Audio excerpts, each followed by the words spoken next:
Hey, welcome to the HorsePower shop, which today is getting decorated with one of our favorite Mopar muscle machines. Yeah, it's a 1971 Dodge Challenger RT. The R, of course, stands for road, the T for track, and back in the day, this baby was at home on both. This one's got the original lime green paint scheme, set off by a signature 71 RT stripes. It's sitting on a set of Combo Pro wheels, and the owner gave it some attitude with a 5-inch cowl hood. Underneath it is one of the most powerful and most popular power plants in Mopar history, the 440. Now this one's been modified a little bit with an aftermarket intake, shot of nitrous, and a new 750 CFM carb. Today, we're going to start the buildup of our own version of the fabulous 440. And in weeks to come, down in the MuscleCar shop, our buddies are going to drop it into a freshly redone Plymouth Barracuda. And it's going to be an ultimate street fighter, and for a good reason. You see, we're building it for Dana White, the man behind the Ultimate Fighter on Spike TV. Talk about a knockout matchup. The Power Block, home of the baddest vehicles on TV, and the UFC, home of the baddest and toughest fighters. To jumpstart this engine build, we had to find a good, solid used block that we could machine and use as a foundation for our big block 440. Took a while to find it, but there it is in all of its greasy glory. An old 440 short block that we bought for about 350 bucks. Ready to load onto the truck, along with new parts, for a long journey to Florida. Well, it's a good thing Buddy still has his machine shop up and going. And another cool thing, we get to check out some of his awesome project cars from his past. Oh yeah, we got everything we need here to clean and machine that old block and get it ready to build one fine 440 Mopar. Now here's somebody we hope we don't need today. This is Bob. Anytime you're having a bad day in the shop, you just take it out on Bob. I think we better start tearing down that block.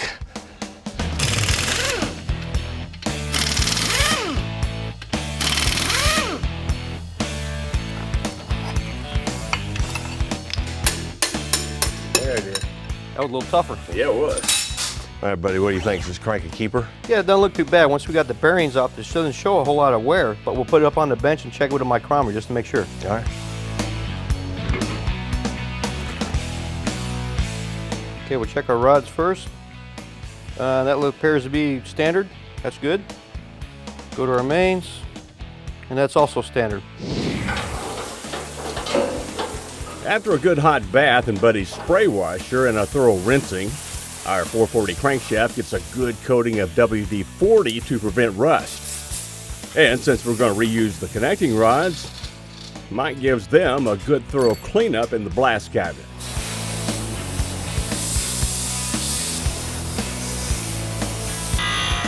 Then the caps need to be cut to make the holes smaller for resizing, followed by a little champering in the bolt holes and smoothing down the edges.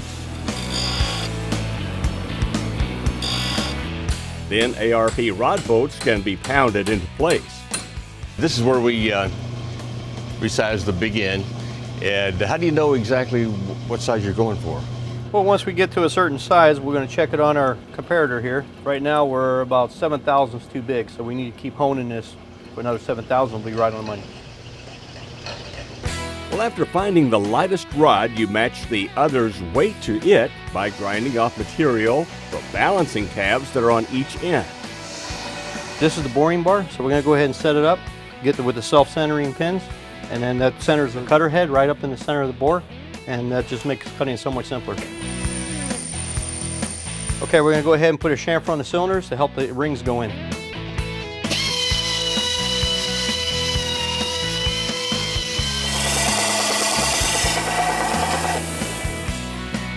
Now, to create counterweights, you fill cylinders full of shot to precisely the same weight of the rods and the pistons.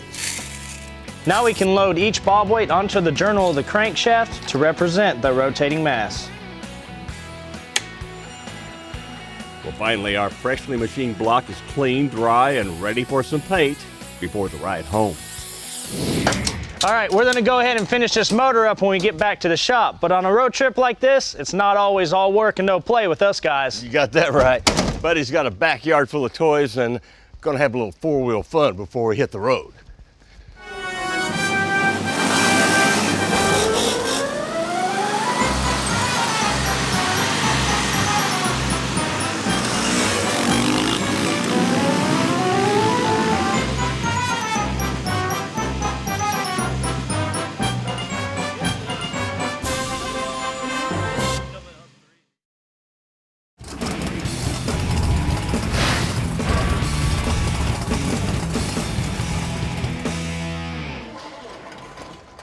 Hey, we made it back to the shop, and it's a good thing Joe didn't have to drive that tractor all the way back from Florida. Yeah, I'll say. Now, after machining this 440 block down at Buddy's shop, we're ready to start our buildup. But there's one thing we need to point out. When we tried to balance the crank, the piston was a little on the heavy side, which would have meant adding a lot of weight to the crank, something we didn't have time for. So we rushed our balance sheet to Eagle so they could grind us a new one, and here's what they sent us. It's a cast steel piece with a 3/750 stroke and a 6-bolt rear flange. Now, before we can drop this thing in place though, remember we got a bare block, so we got to install some cam bearings using this installation tool that uses a guide cone and 5 different sets of these expander assemblies that are wrapped with washers. Now, here's how it works. You loosen the nut, place the bearing over the washer, then tighten it, make sure it stays in place. Then we slide the bearing in place, making sure the oil hole of the bearing and the block line up. Then using the guide cone to center things up, we can drive the bearing in place. Okay, no skipping on the lube for these bearings. And no trying to drop in this heavy monster by myself. There she is. By the way, the torque specs on the main cap boats is 85 foot-pounds. Next, we've got to fill these holes up with new Speed Pro pistons, original connecting rods. How do we get them together? That's Buddy's job. First, I put some heat into the piston. Then heat the rod end until it's red hot. Now the pin easily slides through the piston and the heat expander rod. After they cool down a bit, we can install the rings. Okay, our next step is go ahead and check our rod bearing clearance. If you don't have enough clearance, you'll end up with bearing failure and you'll end up with a broken rod. To do this, you first measure the rod journal diameter with a micrometer. Then with the bearings installed and the rod torqued, measure the inside of the connecting rod to see what your clearance is. It should be between 2 to 3 thousandths. Since Buddy got a head start on oiling up the pistons, I can give him a hand knocking them into the block. After that, we're going to install the rod cap and apply some assembly lube to the bolts. To finish it up, we can start the ARP nuts and torque them down to 50 foot-pounds. During this process, we got a special delivery from our Mopar buddy Andy Mays. He brought us a couple of small but important pieces we need to install our rear main seal. The rear main seal cap on the 440 seals to the crankshaft and to the block. Now we have an original Mopar seal kit that actually lays in this channel. Now what you want to do to prevent any leaks, lay down a pretty thin bead of silicone in the channel here and on the top of the cap as well. Then place the seal into the channel, leaving some of the seal hanging out of the bottom. Now place a small amount of silicone on the outer edge. Now drop in the rear main and start the bolts. Push the seals down into the channel and you're ready to finish tightening the cap. One more thing, on this 440 block we have to install 6 freeze plugs using Loctite's retaining compound for press fits. All right, with that done, it's time to fit this block with a good streetable camshaft. In our case, it's a PowerMax retrofit from Crane with a load pattern that's designed for a balanced input and exhaust. Notice how we're just putting a little oil on the journals since it's a hydraulic roller. And being careful not to nick those bearings we just installed. Oh, notice how also I'm using Buddy's trick of employing the cam sprocket as a handle for better leverage. The timing set's a Crane double roller installed straight up. And before going any further, we're going to give this big block a shiny coat of duplicolor engine enamel. Finally, we can install the timing cover we got from Mopar. Man, black on chrome's always been a pretty good combination. Well, it's time for us to take a break. Stick around, we'll be right back. Okay, it's time for more of our 440 buildup. When we get it finished, this Mopar big block's going between the frame rails of a pretty bad Barracuda. One that'll soon be known as the Dana White Signature UFC Street Fighter. We got to do a good job on this motor because it's going to represent some pretty rough customers. You know, the tough guys who compete on The Ultimate Fighter on Spike TV. We think they'll get a kick out of it, though, in more ways than one. I think I'd rather lock up that motor than get locked in the octagon with those guys. Anyway, moving on to the oiling system, we're going to use a Moroso oil pan and one of their pickups, plus this oil pump we got from Seal Power. Pickup goes in first. with some blue Loctite on the threads. It installs right here in the block. Next, we can install the pump with a gasket and 4 bolts. The cylinder heads we're using on the 440 came from Edelbrock. Now they're a pair of Performer RPMs that have one-piece stainless steel valves. They measure in at 214 on the intake, 181 on the exhaust. Now they have an 84cc combustion chamber, which will give us a 10.5 to 1 compression ratio. We're using Felpro gaskets in this project, including these to seal up the cylinders. After installing our ARP head bolts, we torque them all down to 75 foot-pounds. Now we're putting our Dake press to use to remove an iron distributor gear from a stock oil pump shaft. And we're swapping it out for a silicone bronze gear from Crane. This way the gear wears out before the camshaft and it's a lot cheaper to replace. Then we drop the shaft into the oil pump with the cam and drive gears seated properly together. We're also using Crane for our valve train, including these hydraulic lifters we install with plenty of oil. We also want some lube on the lifters too before the push rods, which are the old ball and socket type you see in a lot of Mopar engines. The roller rocker arms mount on a shaft using springs and washers, and you want to make sure that this oil hole in the shaft points down so that it lubricates the friction side of the rocker arm. Before installing though, check out how Buddy's applying copper paint to the edges of our valley pan for better sealing. So any water that gets on the top won't have a tendency to run into the bottom of the motor. Then he covers the top side with black paint to prevent rust and, well, because it just looks good. Then we torque the assemblies to the heads and with some silicone on the ends of the block, lay down the valley pan. It's held in place with 2 brackets on each end. Well, as you can see, that pan also offers gasket material for this, an Edelbrock aluminum 6-pack intake manifold for big blocks. Now, this retro intake manifold not only gives the old-fashioned looks, but new age power in the 25 to 6,500 RPM range. Fortunately, Holley reproduces the 440 6-pack carb setup. Now it comes with a 350 CFM center carb and 2 500 CFM outboard carbs. Now the outboard carbs work as vacuum secondaries and they come into play at higher RPMs when more fuel is needed. Now we gave Summit a call and they sent us this adjustable throttle linkage and fuel line kit that's actually made by Mopar. And after that, finish on top with a set of traditional Mopar aluminum valve covers. Then up front, to keep our 440 cool, this polished Edelbrock water pump mounted inside a cast housing. And to reduce crankshaft vibration, an ATI Super Damper harmonic balancer. This billet accessory drive from March comes with a bracket for the 90 amp alternator we got from PowerMaster, as well as pulleys for the crankshaft and the water pump. This bracket's for the power steering pump that goes on later when the engine's installed.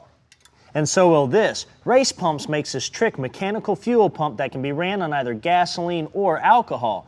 Now it'll support up to 2,500 horsepower and bolts right here to the side of the block and is driven off of the camshaft. Right in there. Okay, give it one good push. There we go, it's in there. To help us fire off the 440, we're installing an MSD Pro-Built distributor and a set of 8.5 millimeter semiconductor wires held in place by looms that are made for you. That's the brand name, by the way. Try it again. 520 horsepower.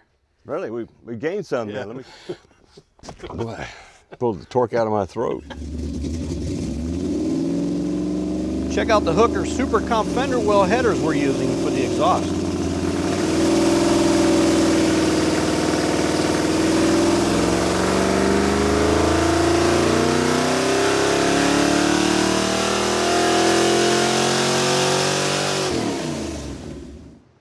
Okay, before we tell you what kind of power we made, bear this in mind. Back in 1972, the last year of the 440 6-pack, this motor made 330 horsepower, 410 foot-pounds of torque. Buddy, tell them what we did. We got a 425 horsepower and with 502 foot-pounds of torque. That's great. Good job. What do you want, fist or fives? Fives. All right. All right, man.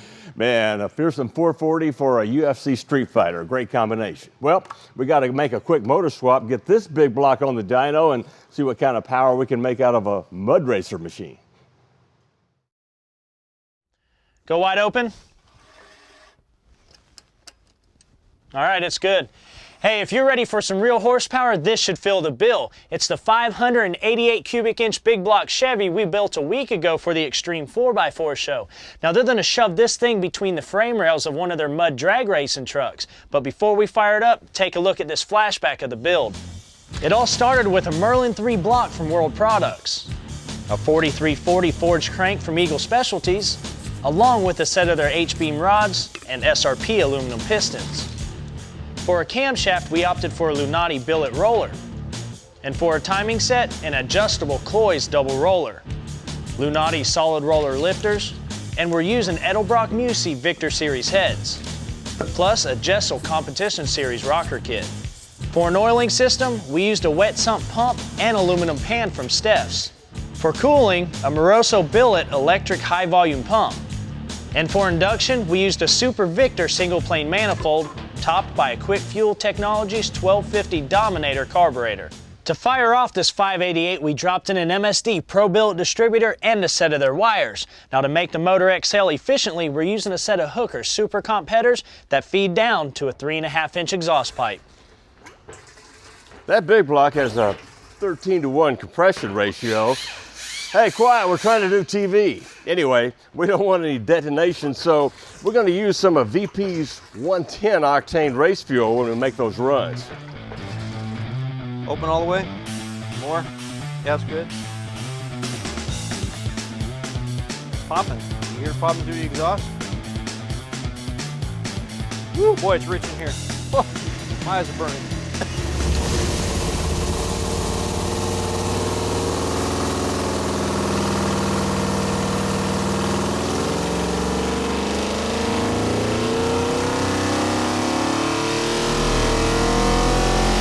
The floor. All right, 821 horsepower, 702 foot-pounds of torque. Now that's pretty good power considering we were only running 32 degrees of timing on the motor and we had some pretty restricted mufflers, at least most of the way through the run.